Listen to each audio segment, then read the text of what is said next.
Hi, I'm Laura Avery, the Santa Monica Farmers Market Supervisor. Welcome to Cooking with the Farmers Market.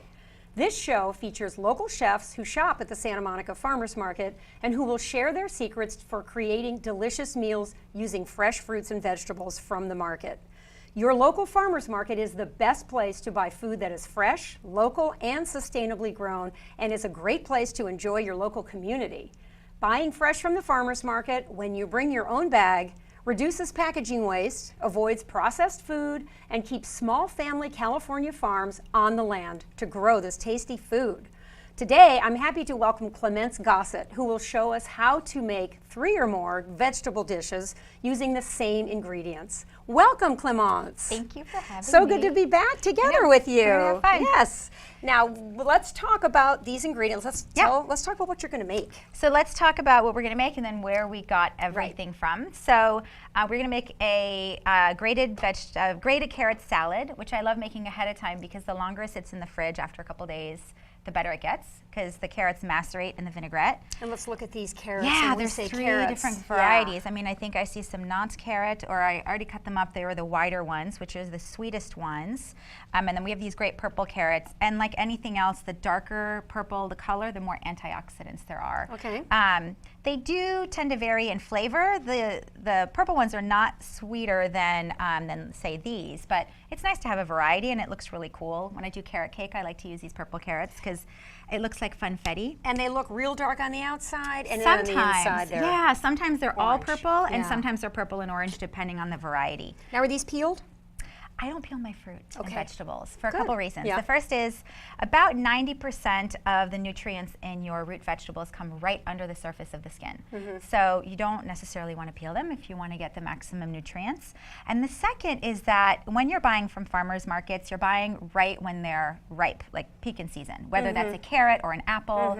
When you eat a grocery store apple, it has a really thick skin and you kind of really have to bite down on it because they're picked too early. But as things ripen and finish growing, the skins thin out. So it's not necessary to necessarily peel these things. But if you do, you want to save the Yes. peels because we'll talk a little bit later. We're making all these. We're also going to we have ingredients to make vegetable stock. You can make vegetable make all stock. this Yeah, stuff. and you can just leave them whole, leave them in like that. Right. And then I just cook my vegetable stock very slowly overnight in my Dutch oven. Oh, nice. Yeah. Dutch ovens are awesome. They're really great. I got mine for $20 at a yard sale, and they last forever. So Big it's cast iron. They weigh about 25 with pounds. enamel on the inside. Yeah. Yeah, we make our jam, our caramel, our beans in the Dutch oven. Yeah. Great. Good Our thing to stock. have. It's Good a good thing to have. investment. Yeah. And if you have Certain chickens things. like we do, you can feed them the scraps. So you can Yum. make stock or feed livestock. So we're doing 3 things with carrots. Yeah, we're going to do a grated vegetable salad, Okay. Which is raw. Then we're going to do pan roasted carrots with a slight honey glaze. And then we're going to do a roasted vegetable salad. So I like to roast vegetables at home because I can, on Sunday, roast a week's worth of vegetables and keep some of them for salads. And some of them I just store like roasted potatoes in a bowl. And in the mornings when we make eggs, we just warm up the pre-roasted Dice 'em up. potatoes and it's really Home easy. fries. Home fries. Yeah. Yeah. At home. You can then grate So some let's talk cheese. about the cost of all this. I know that you're very good at having a set budget. Yep. Getting lots of stuff at the farmer's market, finding good values. So how So many bunches of, we- for example, how many bunches of carrots is this? So I usually buy 3 or 4 bunches of carrots for the week. And we have 3 kids. So our average budget for all our groceries for the entire month is $500. $90 a week is spent at the farmer's market. And then I usually go once or twice a month to Co-op to get bulk things like oatmeal or rice. Yeah. The great thing about the Co-op, first of all, it's much cheaper than you think it is.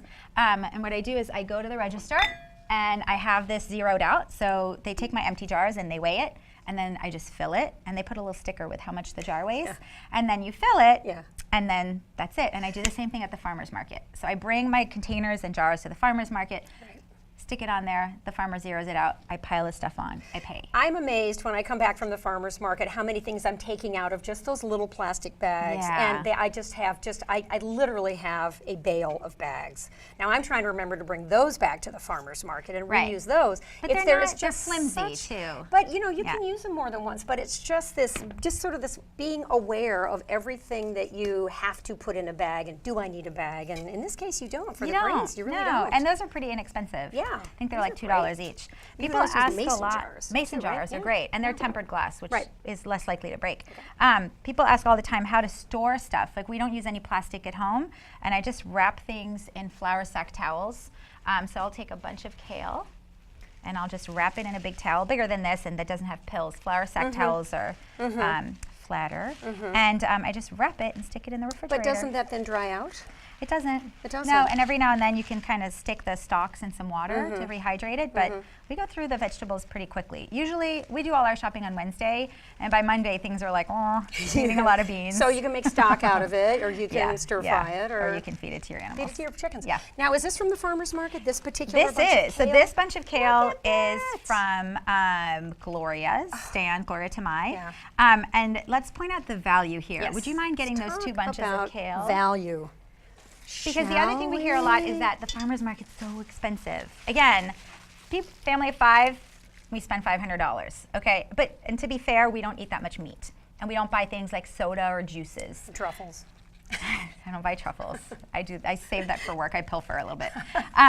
So this is a bunch of chard from a leading national natural foods retailer, and this is $2.99. It's organic. It's organic. It's $2.99. And it's not super fresh. We have not been using this to swat flies either. This is Or just to the way it clean came. banister. This came from the farmer's market on Saturday. Actually, we picked it up, and it was $1.50, organic, size difference clear, and the value is awesome. And the condition of the leaves. No way to know how old this one is. This one is, they're picked the day before. Yeah. That's just beautiful. It is great. Yes. So and this one comes, if it's Tamai, came from Oxnard. It's Yeah. about 60 miles away. Right. So it didn't travel too far either. It didn't. Great. And one of the reasons kale and chard are awesome is because they're kind of cost savers for greens. So I love spinach, but you have to buy like 8 bunches of spinach Right. to make enough servings. Right. They're high in water, so I don't necessarily like to pay for water. So chard and kale are wonderful because they have lower water content. So when you cook them down, you don't lose as much. Now, but you lose the whole stalk because You certain do. kale, or kale in particular, you just can't eat that. I don't right? eat any of them for chard Okay. or for kale, collard greens, mustard greens. So Soup I stock. grab it like this, make stock with it. And you can make stock with stock. Or, this is how Phil McGrath does it, you just pull. Yeah, I have hurt And my how fingers far that down do way. you have to go? Do you have to get the very just get tip it to of right that? here. Okay, so to where it naturally Yeah. kind of comes away. All right, we're putting this in our soup stock bowl. And right over then there. if anyone doesn't like the texture of kale, I have a great solution for you. Ooh. Can you hand me that knife? Where's that knife real quickly? Oh, I have it right here. You can macerate the kale, which means kind of hit it with an acid for a period of several hours or a couple of days, and just do that with your vinaigrette, any acidic salad dressing. I like to add blood oranges and salad dressing to the kale, and I kind of massage it in there, and then it just softens. Like within 2 or 3 hours, it's really great texture, and you can eat it raw. What about blanching it? I'm not a huge fan of blanching stuff. You lose a lot of nutrients when you put things in boiling water. So yeah, if I'm doing cauliflower, this is actually a tip that I learned from Amelia Saltzman. She blanches it first, the cauliflower, Right. and then roasts it, and it's actually really helps the texture. But typically I don't like to put vegetables in hot boiling water. Okay, so macerating it instead. Yeah. Can you also, I've heard just massaging it with olive oil, or does You it can have do to that, be an acid? But it's much more effective with an acid. Okay. So why don't Like we, an orange, like an citrus. orange, yeah. And then the cooking, or if you are blanching or boiling, you would save that cooking water for That's your right, stock. for your You would stock. just add the vegetables and try to save that too. Yeah. That's right. Whose orange is that? This is from Bernard. We love the Bernard organic navels this time of year. These are the ones that don't have seeds and have the bump on them, and not so great for juice because the navel orange tends to separate out, unlike the Yeah. Valencia. But for eating oranges, these are These are so unsurpassed. good. So you're going to peel that all the way. You're not going to just squeeze it in there. I'm going to take half of it and dice it. I'm just doing a quick dice here. Oh, and then macerate it with the and diced then the rest fruit? of the juice, well, I'll just add that in there, and then later we can add some avocados. So let's talk about how we can save money with oranges. At the farmer's market, for $5, Yeah. you get a huge bag. Uh-huh. I buy a I think bag it's a about month. 8 pounds. Excuse me, yes. Which is like a huge savings over anything you buy at the grocery store. Sorry, I got a little pistachio. So did I. They're right But back yeah, here. they're right back here. can't We help get them our- from Santa Barbara Pistachio Company. So with the other one, I'm just squeezing it in. Now, are you actually physically Yeah, massaging you're the going to be kale? doing that. I'm going to be. Yeah. Oh, okay. Great. Now, how much more kale do we want to put in there? I usually use all of it. Okay, shall I get going go on for that? it. I'm going to do my way, not your way. See, so. Go for it. And I learned this tip from a farmer. I used to sit here, lay it on its side, take a knife, try to cut that off, and it was just sort of daunting. So I don't do that anymore. Great, this looks beautiful. And Now- we can add some tomatoes here. I love buying cherry tomatoes. It is less expensive per pound than buying whole tomatoes. It is? And yes, so when you're thinking about like the value for your family and how much you use it, like a lot of times we'll make sandwiches in the morning and we'll use half a tomato, and then the other half of the tomato ends up going in the fridge and gets really mealy. So I actually have much better luck buying 2 baskets of cherry tomatoes at $3 each. Now you're going to macerate those in there with the vinegar, with why the not? kale Throw it and all in everything? there. Okay, Uh-huh. okay. Great, so chop that up, please. I'll go over to my cutting board. Go over to I'll your just cutting I'm board. going to go over and all right. This is beautiful. This is the curly kale. This is not the This is the curly Cavallonero that everybody's all crazy about. This is the curly kale. There's 3 major types of kale you'll see. There's this curly kale here. You'll see the dinosaur or lacinto kale, which is dark and has long, thin leaves. And that tends to be the one that people have the most trouble with texture with. And then you have a more delicate black Russian kale that looks more variegated. It's kind of purplish, kind of greenish. It's really Now, pretty. but then there are many, many more. There's a frilly Yeah. kale and a peacock kale, and if you go by the stand, I guess the way you tell kale from the others, they're very, very dense, robust looking. They just look like they're full of vitamins, which they are. They full are. of iron, right? A lot of iron. Yeah. I mean, there's a whole website devoted to kale. Eat more kale. You can juice it. You can also cook it. You can cook it. We saute Yeah. it sometimes. Add a little bit of lime juice and cheese. It's my daughter's favorite way of doing it. She adds a little cayenne. Nice. She has a different palate than I do. A little spicy. They all Okay, taste pretty great. similar. Go ahead though. and massage that. All right. We'll make some vinaigrette later and add that in there. Okay. But we kind of need to move on to another recipe. Great. So what we want to do, look at this mess that we did. I cooked with you one night at your school. We were doing something That's that took right. all night, and I'm a clean made as you jam. go kind of person. Yes. And you were like, no, don't waste time cleaning as you go. So at the end of the night, there was a kitchen full of dirty pots and pans. But guess what? The guy came in the morning, your guy, That's your true. trainee, and he cleaned it all up. That was So, pretty great. Doesn't always happen like pretty that. spectacular. No, I mean, there's something to be said in a restaurant for momentum, and if every time you finish a little task, like you go and you wash your dishes, you're not super efficient. That's what I tend to do. So at home, I do that more, but sometimes if I'm cooking a lot, I'll just take a big sheet pan and I'll put it on my dining room table, and I just put all my dirty dishes in Out there. of sight, and when things out of are mind. in the oven, that's when I clean them. What do I Just do? rub it in. Just rub it in Yeah, like let me give you this? some olive oil. Aren't I worried about squeezing those little tomatoes? That's okay. Really? That's all right. We just put a little bit in there. We'll Okay. add more later.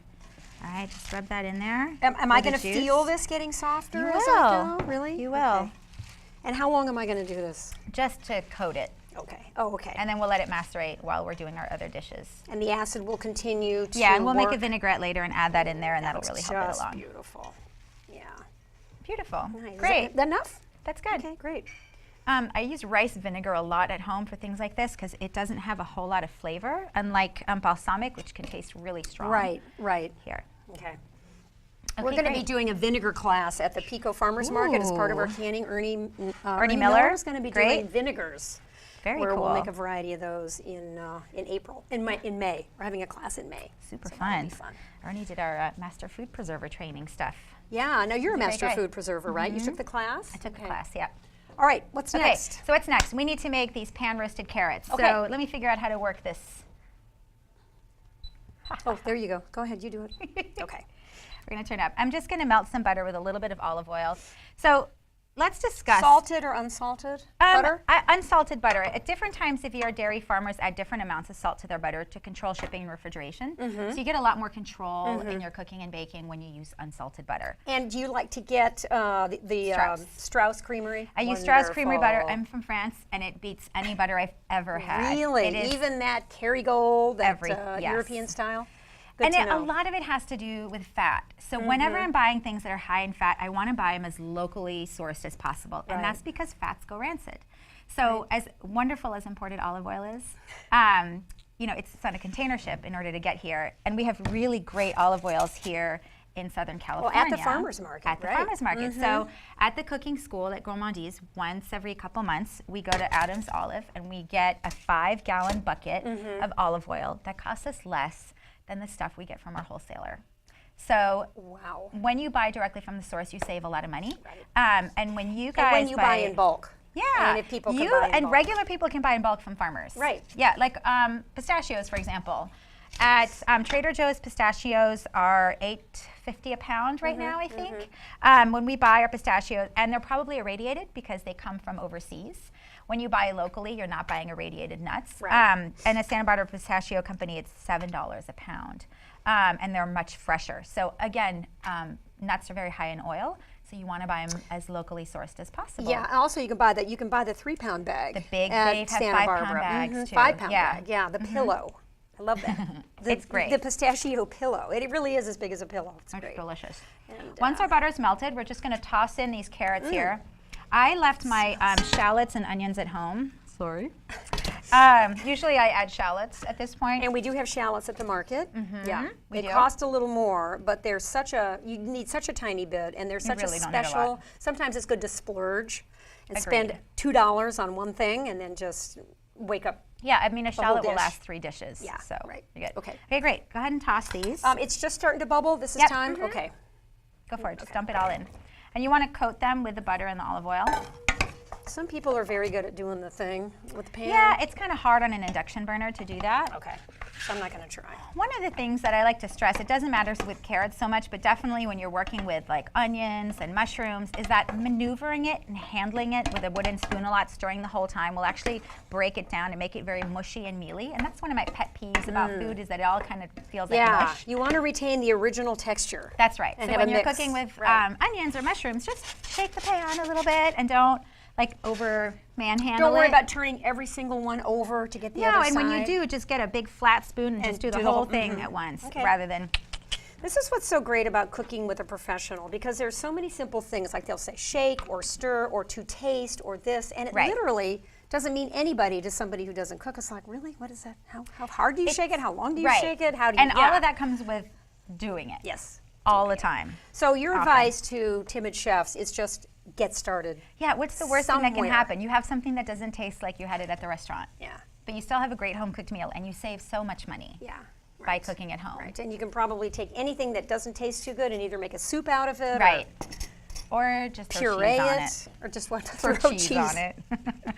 Cover it in cheese. Cover it in cheese. We're gonna add a little bit of honey right now. Okay. Honey's another thing I buy in bulk from farmers. I usually get my honey from Fat Uncle Farms, which is where we source our almonds. And I always keep a bucket of spoons and forks nearby, A, Oh. for tasting, and B, just because it makes it easier to work with. And raw, this looks like it was whipped honey. It is. Yeah, That is okay. not the honey from No. Fat Uncle. But at home, I have a big tub, about this big. Once a year, I buy a huge tub from him at a very great price because it's And in bulk. that's almond honey, right? Because they It's almond blossom exclusively honey. put their hives out in their almond orchard. That's right. Which is pretty cool. It's pretty great. And Great. honey never goes bad. It You never doesn't need go to bad. refrigerate it. It's an absolutely amazing It's a food. great sweetener. Yeah. Okay, so while you're doing this, we Now should you didn't measure, you just blobbed it in I there. just blobbed it in Okay, there, so this okay? is probably a lot of carrots and about a tablespoon of honey. It's about 2 pounds of carrots. Okay. And it's about a tablespoon of honey.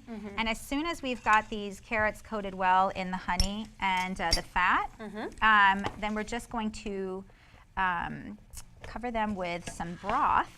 Ooh, And okay. then cover the whole thing and just let it cook. So we want the carrots to get real soft in the broth, and then we'll go ahead and lift up the top of the pan and let it reduce and get it nice caramely Because honey this will glaze. be a side dish that won't just be, it'll be That's fairly right. dried out and coated and That's caramelized right. and glazed. And it'll Ooh, reduce sounds about great. 20% in size when it loses Oh, its this moisture. will? Yeah, The carrots the will? whole thing. Oh, okay. Okay, so let's talk about our risotto real quickly. Again, Let's explain what risotto is. okay, risotto is a dish where you slowly cook down the starches in the rice. Yeah, turn that on. And usually use arborio rice, but arborio rice is white rice, and it has a lot of the bran out. You can still get a nice creamy risotto if you use a short grain brown rice, which is what we do here. And this is in bulk from the co-op. From the co-op. Is I think this, it's $1.29 a pound for organic California brown rice. Is this Lundberg? I don't think it's Lundberg. Okay. But they grow great rice. they do have great rice. Yeah. So yeah, let's add a little olive oil to this. $1.29 a pound for brown rice, and this is about a cup. It's about a cup. So same thing. We want to use a little bit more fat here because we want to be able to really coat the granules while that's heating up. But we have to turn it on. I did. I thought I did. I don't think you did. There you go. Great. then I Let's talk about beets real quickly.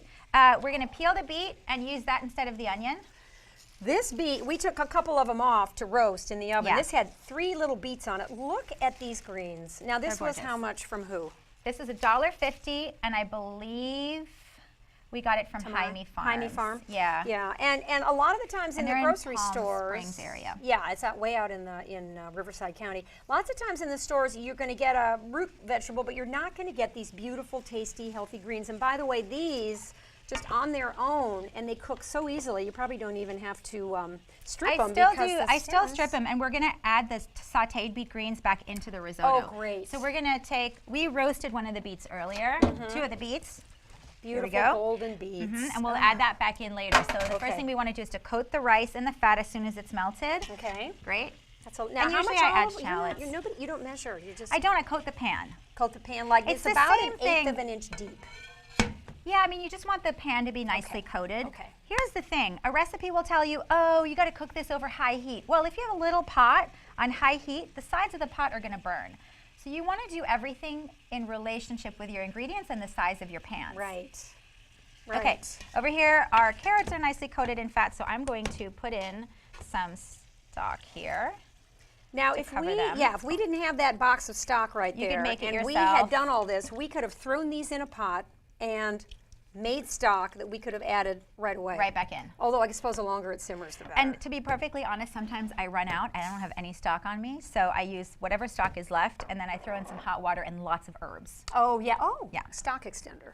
Whatever you have to do. Now we're going to get this risotto. We're going to get this rice coated in hot fat and let it cook down a little bit before Oh, no, we just want to coat them, and then we'll start slowly adding the stock. It's really important when you're making risotto that you don't add cold stock because that stops the cooking process. Oh, right. And there is a myth that you have to stand over risotto the whole time and stir it the entire time. You don't need to do that. Oh, you don't? No. We're going to cover it, let it cook, lift up the pan, the top a little bit, let it evaporate, and then just keep adding stock as we go. And then we'll add our roasted golden beets and our beet greens to it and shave a little bit of Parmesan on it, and it'll be fantastically delicious. So great. Good. This will be ready to Cool. next step.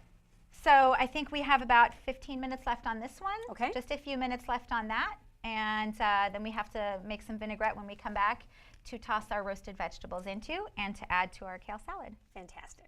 Can't wait. Great. Okay, the risotto has been cooking away here. It does take about 40 minutes because it's that short grain brown rice. So time accordingly, but look at it. It's getting thicker and denser as we go. Carrots got done. They did, and now what we want to do is to lift up the lid like this, and now we want it to just cook down. We want to cook off all that moisture in there. So this is what we talk about the glazing stage. Yep. This is when they're going to cook in all their natural All the sugar moisture will and the evaporate, and what honey. you're left with is kind of this caramelization at the end. And so. you've turned the heat way down? I've turned the heat down. Okay. Yeah, as soon as you can take a fork, which I had for a while. Here you go. Thank you. And you can sort of do this to the carrots and they feel tender. That's when you can lift Take off the lid lid. off. Okay. And then just let them cook down. It should only take a little bit of time. Okay, so those are unattended. This is warming up. Now what I'm doing over here is we're going to take the last golden beet we had, going to grate it. I'm almost done. Yep. Tell me when to stop. When it hurts. You think you're Yep, okay? and I'm done. We're Okay. going to do a process called maceration here. Basically, you're going to, just grate them. Here, Do you you want do to be it- efficient in the kitchen. So you're just going to grab 2 or 3 of these suckers at a Oh. time. And you don't need to get a food processor at home. I'm all about the least amount of tools in the kitchen makes it easier. Okay. Because then you're not so overwhelmed by, I got to take this machine out and this, and I got to clean this part, and I don't have a dishwasher at home. Okay, I Um, got it. And you so- do them on an angle. You don't do them flat. I do them on an angle because Okay. it's just a lot safer. Okay. Pardon me. I'm going to reach over here because these are the Okay. beet greens that we cut off from Beautiful. the beets. That Yep. is just from one bunch of beets. That's a lot of greens. It's a lot of greens. They are going to reduce. And I love how velvety beet greens are. They're really lovely. And we'll be adding this back into the risotto when all that moisture is gone. It's harder to do it with the smaller carrots. All right, let's take a look over here. Good, it's looking good. I'm going to turn it up. And what did you just put in there? Some thyme. Thyme. Yeah, and I don't bother to strip it because I'm just going to take the little stems out later.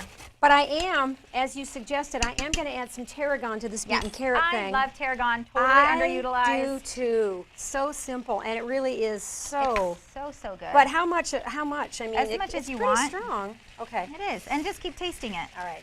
And so the carrots we're going to add the vinaigrette to that I'm about to make. And it's one of those things that at home, I put the dressing at the bottom of a mason jar and I throw all the carrots and beets or whatever I've got grated on top. I shake it, and after a day or two, it's even better. Oh. Because they soften up and the vinaigrette starts to cook those. So if you're making lunches for your kids or for yourself to go to work with, it's really nice to be able to make these little salads in a jar. So just like the kale salad. Oh, and an individual salad in the jar to in take. the jar. Oh, wow, yeah. Great idea. And we can maybe add some pistachios to that, some finely chopped pistachios. Yeah, that's one of those luxury items we like to get from time to time, but they go a long way. They do, And and we they're make a lot of just- things at home with them. We do Right. granola, so we make our own granola at home, which is much cheaper than cereal, with a lot less sugar. Right. Yeah, there's a lot we do with pistachios. So you buy the pistachio kernels, which I do. probably I cost do a the little more roasted, than the ones in the shop. unsalted. Just because I like to salt things myself if I want them to be salted. Ooh, take a look here. This is starting to look really good. That looks so good. It smells so good, smells too. so good, and it's so simple. Now, your herbs, just in the time we've had them out, some of them, the soft herbs, they do tend to get a little limp. They do, But the and woody when I'm using ones- fresh herbs, I use them All towards right. the end of cooking. All right, time to get this stuff plated so we can see Get what it it looks time. like. All right, add my tarragon Add it in And there, and then I gave you this- some vinaigrette, right? right here. I'm gonna make a fresh batch of vinaigrette right here. Every good little French girl has to learn how to make this by age 5. So Oh. little bit of, I usually do equal parts of balsamic vinegar to mustard. Mustard is our emulsifier here. That's what's gonna unify the vinegar and the oil. Okay, I'm just gonna whisk this together. Where's the olive oil? Right here. And I'm gonna slowly drizzle in the olive oil. You know, you said something about chopping these, but they're so little, I'm just going to dump Okay, them in. put them in there, whatever you want. Okay. And see how pretty that is when you have a rainbow of different carrots? I love that. How pretty. I'm going to go ahead and put this on Good. a plate. Good, like that. Look at that salad. Now look at these colors. Now, tell us again how much money you spent on all this On all these ingredients food. here, we spent $22. Now, does that include the pistachios? Kind of. I sort of rounded up to about $1 worth of pistachios. Okay. So yeah. Because there's some really nice things. And the olive oil, that's something you want to invest in and then just sort of That's right. And just pay I mean, down as you go. These are cooking super fast. They are. Our Now, this risotto's is cooking all down gonna go nicely. in. Oh. This is what happens when you multitask. Ooh. Right. And talk at the same time. Okay, our carrots are glazed and beautiful. I'm actually going to keep them on a tiny bit longer, but at a much lower heat. All right. This, I'm going to add those golden beets to That's right. that we cooked. We roasted them. So again, it's taking one vegetable and making a bunch of dishes out of it. Should I dump them in now? Yeah, why not? Okay. You And just don't want we're to add them ready too much in the to- beginning. You don't want them to fall apart or burn. They have a lot of sugar in them. We can take just a minute here to get everything ready. Beautiful. I've got think- some dill here I'm going to chop up. Can I borrow that knife, please? Timing is one of the hardest things in cooking. Getting Yeah. everything ready at the same time. But you know, if you're baking from scratch or you're cooking things at home, beggars can't be choosers. You tell people to just have to wait. You know, we're going to have to just tell people how good this tasted because our time here is up. Come on. Oh, I know. So we're Turn it going off to before it enjoy burns. this so much. And Thank the you. recipes will be online. And I Recipes want to online. thank Clemence, I want to thank you for you. coming here, being in the kitchen. The time went so fast. It did. And I hope you'll all plan to join us again for another version, another episode of Cooking with the Farmers Market.